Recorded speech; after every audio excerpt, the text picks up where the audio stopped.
الحمد للہ رب العالمین والعاقبۃ للمتقین والصلاة والسلام علی سید المرسلین۔ ناظرین کرام السلام علیکم ورحمۃ اللہ وبرکاتہ۔ ایمانی صفات کا عنوان لے کر آپ کی خدمت میں حاضر ہوں۔ ایمانی صفات کے تعلق سے ان باتوں کا ذکر کر رہا ہوں جو ایمانی صفات کے منافی ہیں، مخالف ہیں، توحید کے خلاف ہیں۔ غیر اللہ سے فریاد کرنا اور ان سے مانگنا جو ان کے بس میں نہیں، جو اللہ ہی کے بس میں ہے، یہ شرک اکبر ہے۔ ایک حدیث آپ کو سناتا ہوں، امام طبرانی رحمۃ اللہ علیہ نے سند کے ساتھ بیان کیا ہے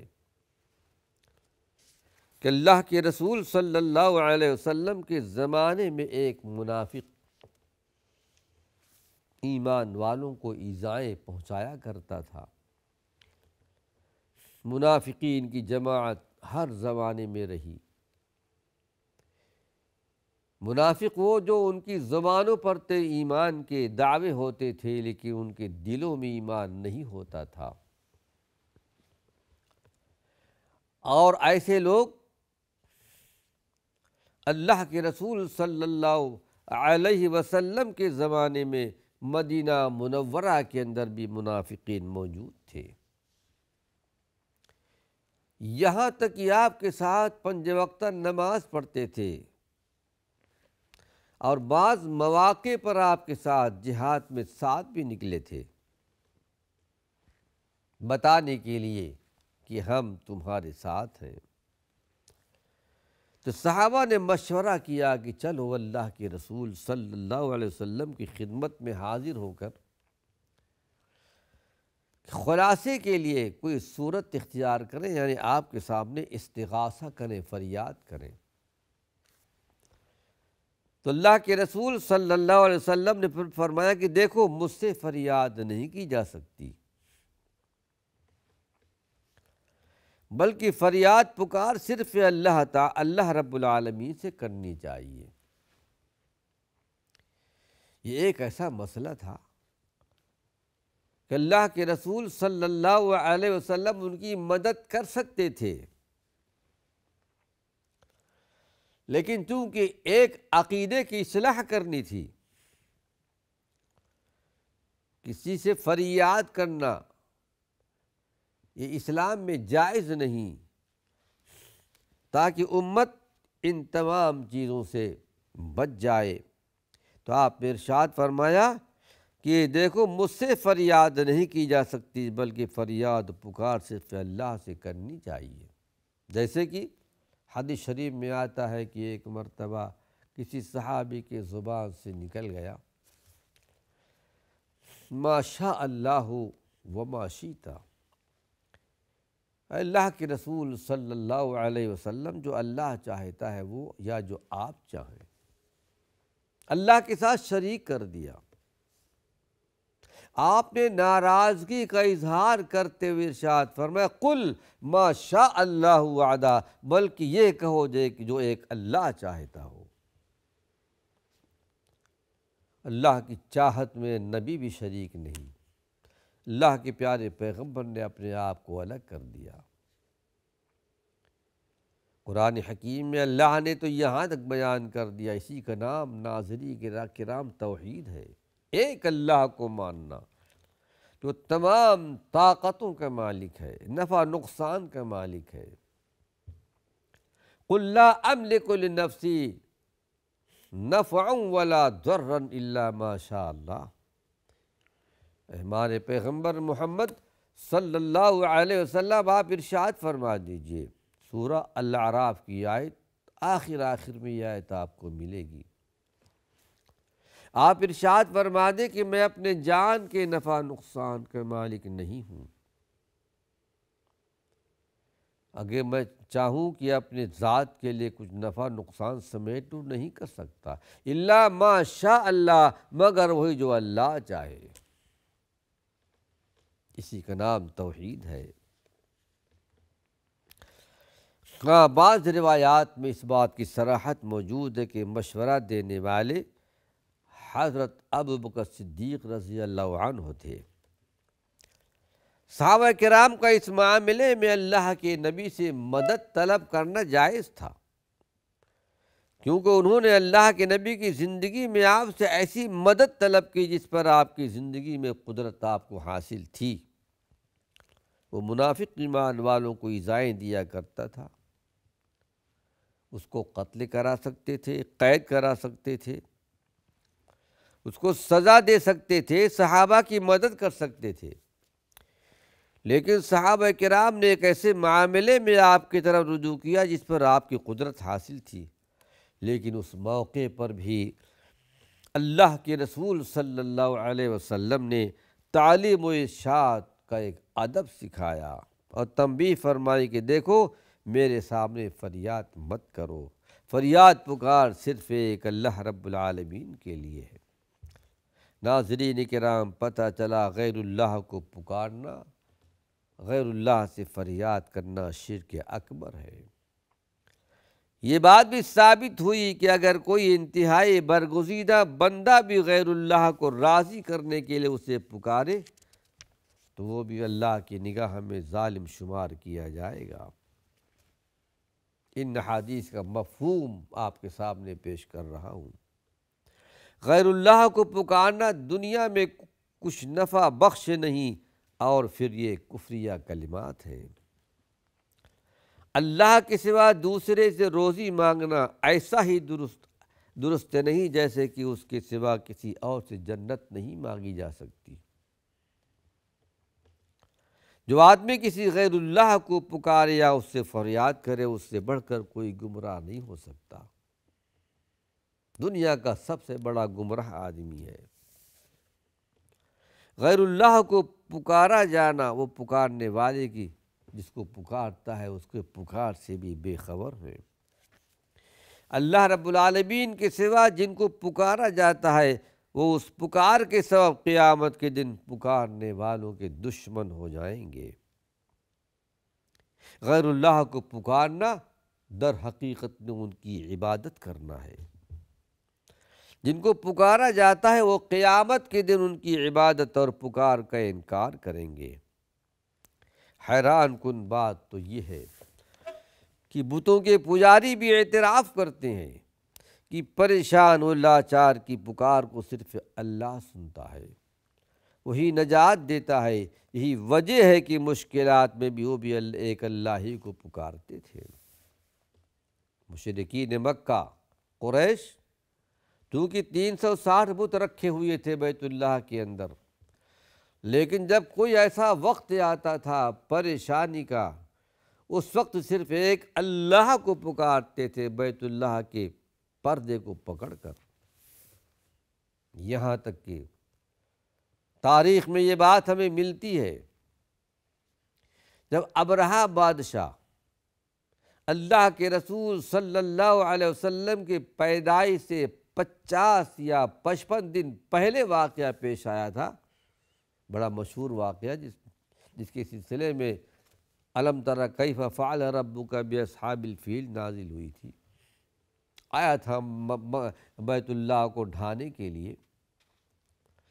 اس وقت بھی جو مشرکین مکہ تھے، عبد المطلب تھے، وہ سارے کے سارے بیت اللہ کے دروازے کو پکڑ کر صرف ایک اللہ کو پکارا، اے اللہ تو ہی بچا سکتا ہے، تو ہی اس گھر کا مالک ہے، تو اپنے گھر کی حفاظت فرما لے۔ ایک اللہ کو مانتے تھے لیکن اللہ کے ساتھ شریک کرتے تھے۔ آئیے بے اختیار کو پکارنا بھی شرک ہے، جس کے اندر کوئی اختیار نہیں ہے۔ قرآن حکیم کی آیت اَیُشْرِکُونَ مَا لَا يَخْلُقُ شَیْئًا وَهُمْ يُخْلَقُونَ، کیا یہ وہ ان کو اللہ کا شریک بناتے ہیں جو خود پیدا نہیں کر سکتے بلکہ خود پیدا کیے گئے، اور ایسوں کو پکارتے ہیں کہ وَلَا يَسْتَطِيعُونَ لَهُمْ نَصْرًا وَلَا أَنفُسَهُمْ يَنصُرُونَ، جو وہ ان کی مدد نہیں کر سکتے بلکہ یہ خود اپنی بھی مدد نہیں کر سکتے۔ پھر آئیے کچھ اس سلسلے میں اور باتیں آپ کے سامنے پیش کر رہا ہوں۔ اللہ کے رسول صلی اللہ علیہ وسلم کے بارے میں آتا ہے، قرآن حکیم کی آیت نازل ہوئی کہ لیس لک من الامر شیء، ہمارے پیغمبر آپ کو کسی چیز کا اختیار نہیں ہے۔ یقیناً آپ اللہ کے نبی تھے، امام الانبیاء تھے، بہت بڑا درجہ، بہت بڑا مقام آپ نے دیا، لیکن جو درجہ، جو مقام اللہ رب العالمین کا ہے، خالق کی حیثیت سے، معبود کی حیثیت سے، وہ مخلوقات میں سے کسی کو نہیں مل سکتی، کسے باشد کوئی بھی ہو، چاہے انبیاء کی جماعت ہو، چاہے شہداء کی جماعت ہو، اور چاہے ملائکہ کی جماعت ہو۔ قرآن حکیم میں اس بات کی نفی کر دی گئی ہے۔ آئیے کچھ آیات اور آپ کے سامنے پیش کر رہا ہوں۔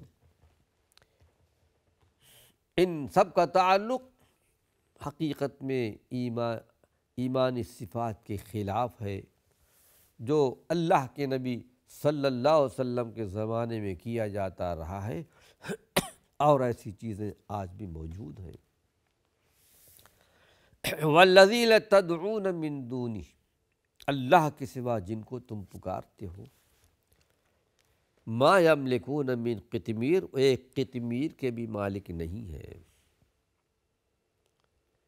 وہ چاہے پتھر والے بت ہوں، چاہے پانی ہو، چاہے درخت ہوں،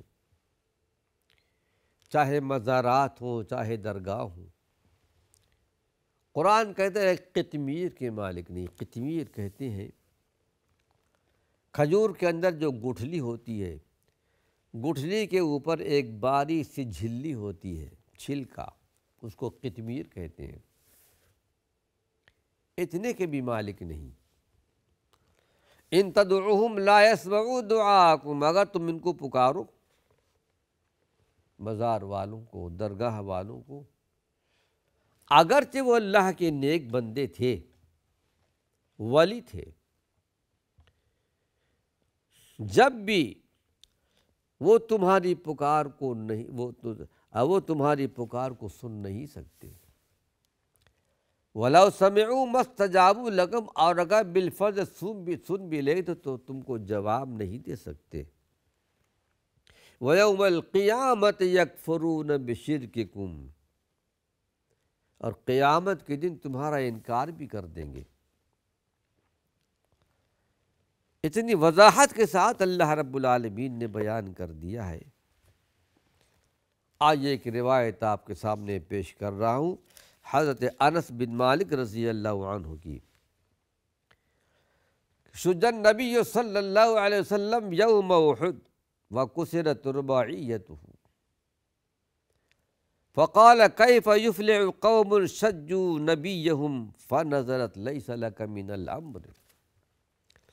موضوع یہ بیان کر رہا تھا ناظرین کرام کہ اللہ کے معاملے میں کوئی دخیل نہیں ہو سکتا، اللہ کے فیصلے کو کوئی بدل نہیں کر سکتا، نہ کوئی اللہ رب العالمین کو کسی فیصلے پر اس کو جبر کر سکتا ہے۔ یہ بات اور ہے کہ اللہ کے کچھ نیک بندے ایسے بھی ہوتے ہیں جن کو اللہ نے بڑا درجہ، بڑا مقام دیا، کہ اگر اللہ کو قسم دے کہ پروردگار عالم تم میری یہ دعا قبول فرما لے، تو پروردگار عالم ان کی قسم کو پوری کر دیتا ہے۔ جیسا کہ اویس قرنی رحمۃ اللہ علیہ کے بارے میں آتا ہے، آپ تابعی تھے، آپ کے زمانے میں ایمان لائے، مسلمان ہوئے ملک یمن میں، لیکن آپ سے لقاء ثابت نہیں، ملاقات نہیں ہوئی۔ اپنی ماں کے بیماری کی وجہ سے ان کی خدمت میں لگے رہے، اور آپ نے منع بھی کر دیا تھا کہ اپنی والدہ کی خدمت کرو۔ اللہ نے ان کو تقویٰ طہارت میں علم و عمل میں بہت بڑا درجہ، بہت بڑا مقام دیا۔ آپ نے یہ بات ان کے بارے میں بیان فرمائی تھی۔ کچھ اللہ کے نیک بندے ایسے بھی ہیں، اللہ پر قسم دے لے کہ اللہ تو میری یہ دعا قبول فرما لے، میری یہ بات سن لے، اللہ ان کی بات سن لیتا ہے، لیکن کوئی اللہ پر جبر نہیں کر سکتا۔ تو حدیث شریف میں آتا ہے غزوہ احد کے موقع پر اللہ کے نبی صلی اللہ علیہ وسلم زخمی ہو گئے تھے، یہ بات معروف اور مشہور ہے، اور آپ کے اگلے 4 دانت بھی شہید کر دیے گئے، جس پر اللہ کے نبی نے ارشاد فرمایا وہ قوم کیسے فلاح پا سکتی ہے جس نے اپنے نبی کو زخمی کر دیا۔ اس وقت قرآن حکیم کی آیت نازل ہوئی لیس لک من الامر شیء، اس معاملے میں آپ کو کچھ بھی اختیار نہیں ہے، کیونکہ اللہ کی ذات تو عالم الغیب والشہادہ ہے، یہ بات یاد رکھنے کے قابل ہے۔ اللہ کے سوا کوئی غیب نہیں جانتا، وہ عالم الغیب والشہادہ ہے۔ ہمارے نبی محمد صلی اللہ علیہ وسلم غیب نہیں جانتے تھے، وہی باتیں آپ کو معلوم تھیں جو باتیں آپ کو بتائی گئیں، اللہ کے علم میں یہ بات تھی۔ یہی غزوہ احد جس میں مشرکین مکہ موجود تھے، کفار قریش موجود تھے، کہیں حضرت اکرمہ ہیں تو کہیں وحشی ہیں تو کہیں ابو سفیان ہیں اور کہیں صفوان، بہت سارے ایسے جو غزوہ احد کے اندر موجود تھے، لیکن فتح مکہ کے موقع پر ایمان لائے، مسلمان ہوئے۔ ناظرین کرام، وقت ختم ہو چکا ہے، اللہ نے چاہا تو آئندہ حلقے میں کچھ اس کی شرح بیان کروں گا۔ وآخر دعوانا ان الحمد للہ رب العالمین۔